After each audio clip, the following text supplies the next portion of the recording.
Chapter का नाम लिख लो त्रिभुज। और 5.2 तुम्हारा नाम क्या है? 5.2 कब करोगी? करो उसको धीरे धीरे, है ना। अभी क्योंकि अभी इनमें तो मैं थ्योरी लिखवा रहा हूँ तो ज़्यादा कुछ अभी प्रॉब्लम नहीं जाएगी।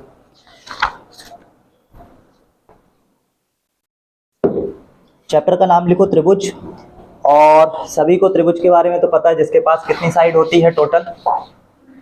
3 साइड होती हैं, है ना। जिसके पास 3 भुजाएं होती है वो त्रिभुज कहलाता है।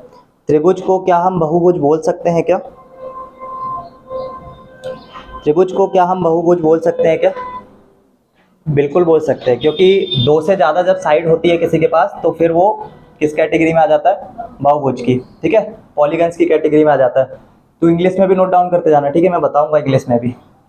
हम लोगों को ट्राइंगल्स इस चैप्टर में पढ़ना है 2 टाइप के, एक होंगे सर्वांगसम, एक होंगे समरूप, ठीक है। एक हम लोग पढ़ेंगे कॉन्ग्रुएंट और एक पढ़ेंगे सिमिलर, ठीक है। सिमिलर ट्राइंगल में क्या होगा कि हम लोगों को सिमिलर के समरूप में, समरूप कोई भी ट्राइंगल तब होगा जब हमें उसका आकार सेम मिलेगा। आकार कैसा मिलेगा? सेम मिलेगा। आकार से मतलब ये एक मैंने गोला बनाया, इस गोले के समांतर यहाँ पे एक और छोटा सा गोला बनाया। क्या दोनों की रेडियस समान है क्या? नहीं है। जब दोनों की रेडियस समान नहीं है, लेकिन आकार में अगर देखा जाए, आकार से भी मतलब कि भले ही ये बड़ा है ये छोटा है, बट दोनों के आकार कैसे हैं? समान है। एक ये भी गोल है ये भी गोल है, तो उस कंडीशन पे ये कैसे हो जाएंगे? दोनों एक दूसरे से समरूप हो जाएंगे। अगर मैंने यहाँ पे एक वर्ग बनाया और उसके समांतर यहाँ पे एक छोटा वर्ग बनाया, तो ये दोनों आकृति एक दूसरे के कैसे हो जाएंगी? समरूप हो जाएंगी, ठीक है। इसके अलावा दूसरा होता है सर्वांग सम। सर्वांग सम में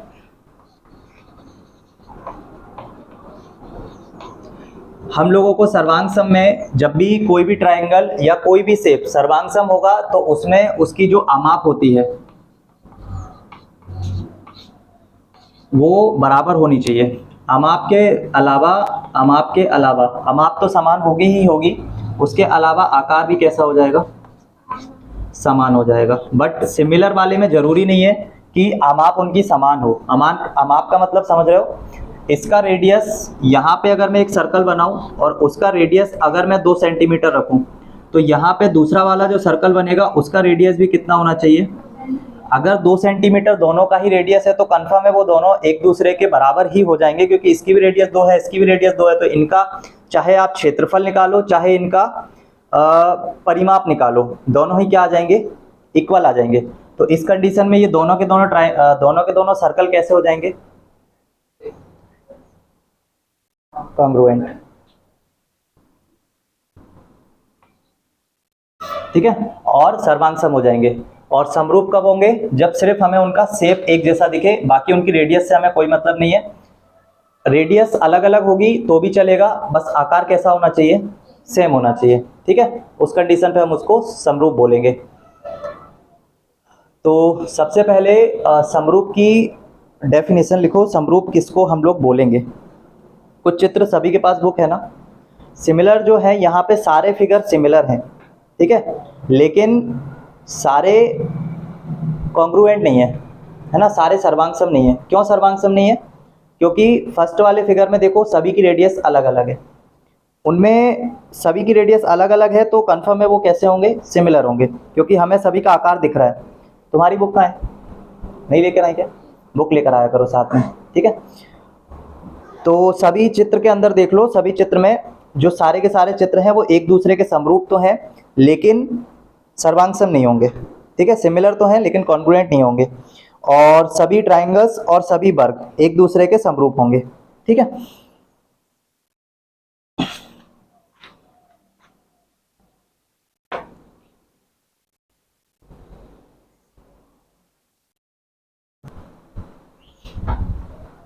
लिख लिया सभी ने? लिख लिया तुमने? हिंदी में तो लिखते बनता होगा ना, तो बोलने पे, ठीक है। इसके बाद नोट डाल, अच्छा ये चित्र भी बना लो जिसमें कि हमने दोनों ट्राइंगल्स की रेडियस समान रखी हुई है। और एक चित्र और बना सकते हो वर्ग में, जिसमें कि सारे के सारे ये जो है ये 2 सेंटीमीटर होगा, ये भी 2 सेंटीमीटर, ये भी 2 सेंटीमीटर और ये भी 2 सेंटीमीटर। तो यहाँ पे एक और चित्र बनाना जिसमें सारी भुजाओं के जो नाम है वो 2 सेंटीमीटर ही रखना। तो इस वाले चित्र में हम देख सकते हैं दोनों ही चित्र में जो इनकी अमाप आएगी वो सेम आएगी, ठीक है। तो ये दोनों सर्वांग सम होंगे, इसमें भी अमाप जो है इनकी समान आएगी, तो ये भी कैसे हो जाएंगे, सर्वांग सम हो जाएंगे, ठीक है। बना लो जल्दी से।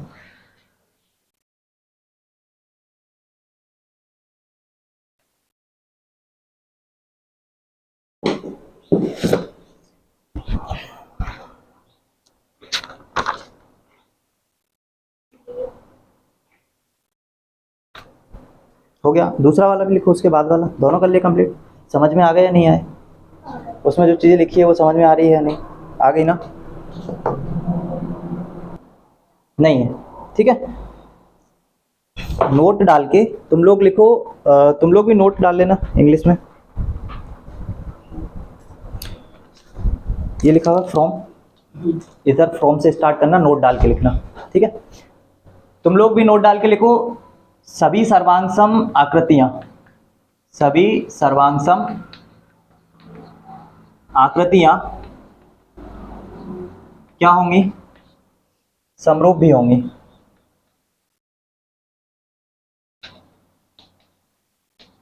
लेकिन सभी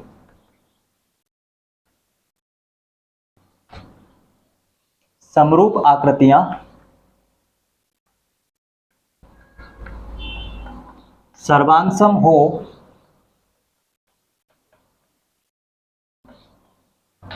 यह जरूरी नहीं है, ठीक है। इसके अलावा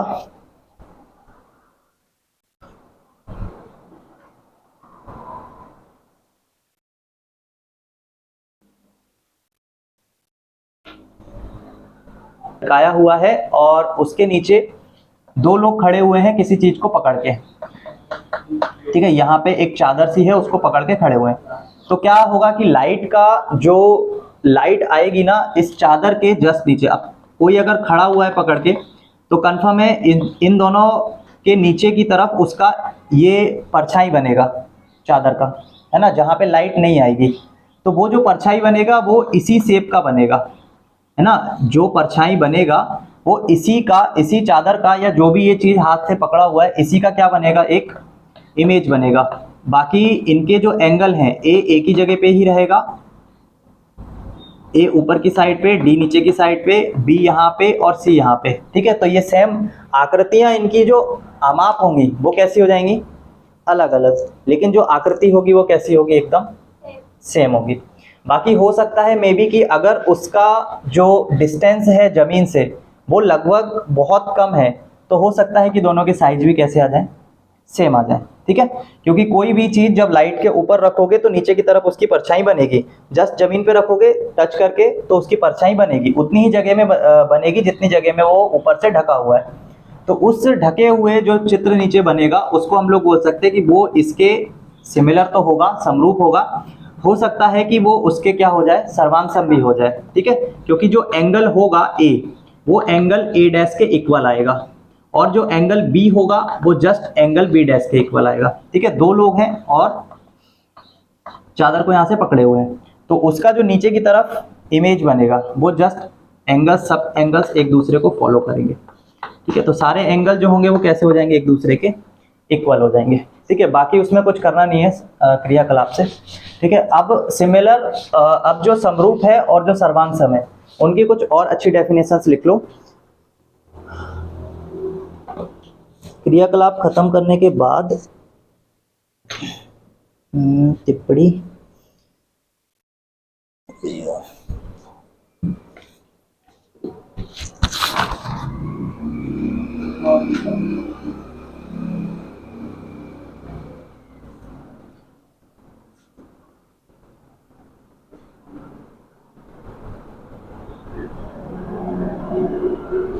लिखो, सबसे पहले लिखो दो बहुभुज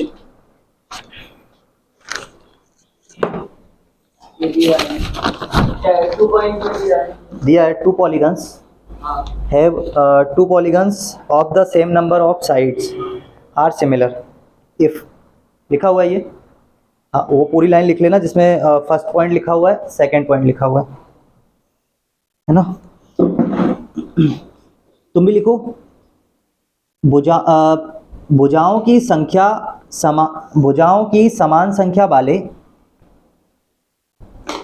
भुजाओं की समान संख्या वाले दो बहुभुज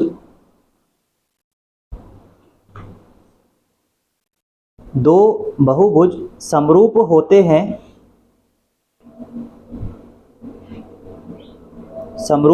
हैं,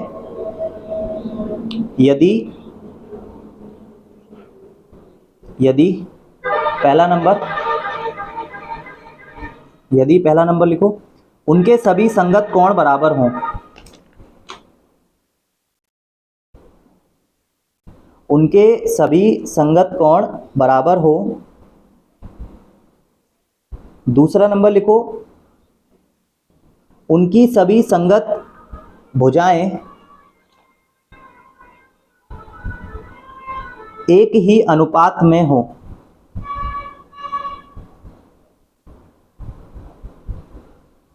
एक ही अनुपात में हो। ये तो हो गई समरूप की परिभाषा। सर्वांग सम की मैं नहीं लिखवा रहा हूं क्योंकि सर्वांग सम में एंगल्स तो इक्वल होना ही चाहिए, साथ के साथ जो साइड्स का रेशो है वो इक्वल होना चाहिए, अलग अलग नहीं होना चाहिए। ठीक है, तुम लोगों के जस्ट नीचे एक क्वेश्चन लिखा हुआ है, इसमें ABCD एक फिगर दिया हुआ है,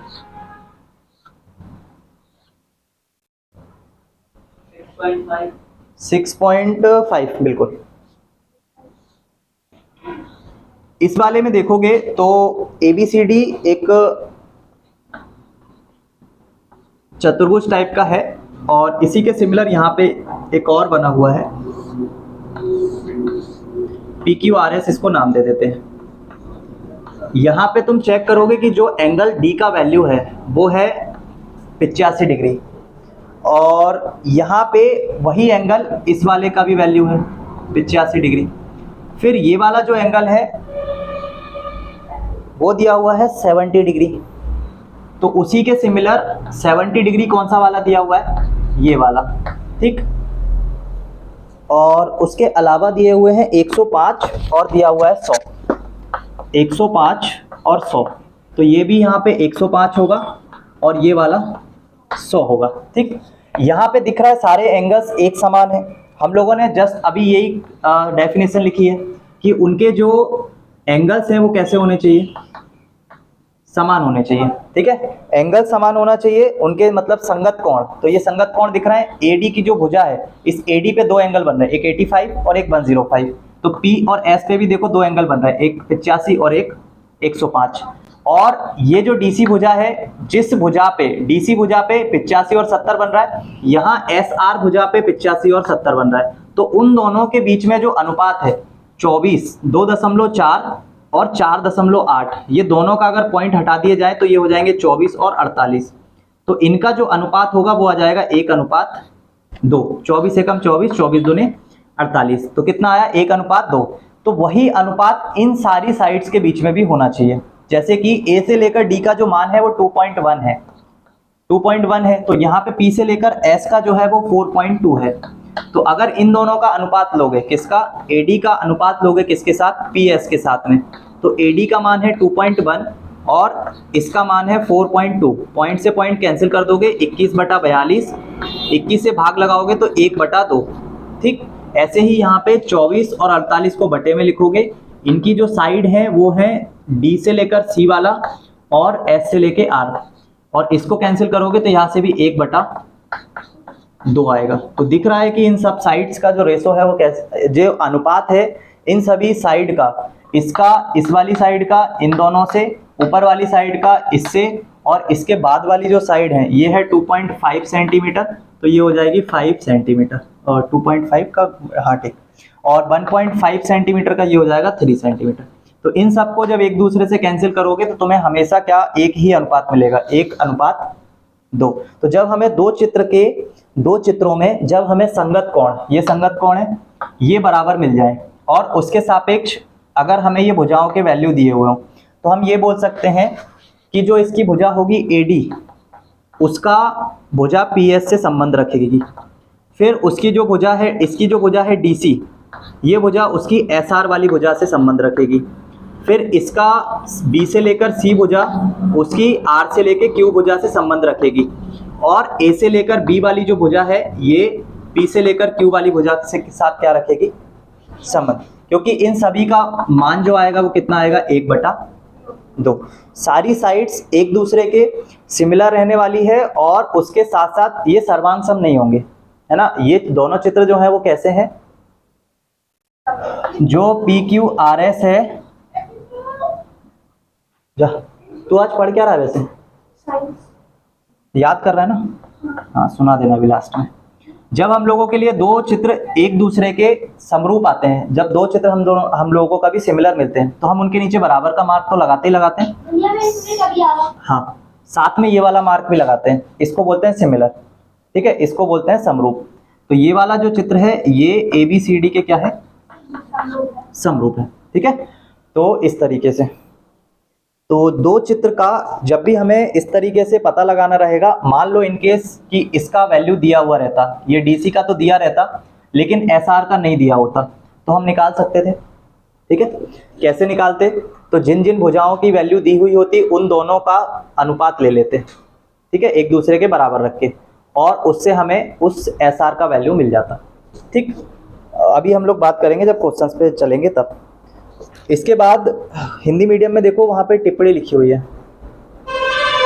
ये तुम्हें अगर बनाना है तो बना लो, ये चित्र बना लो और उसके अलावा ये लिख लो, ठीक है। उसके बाद जो टिप्पणी लिखी हुई है उसको नोट डाउन कर लेना तुम्हारा।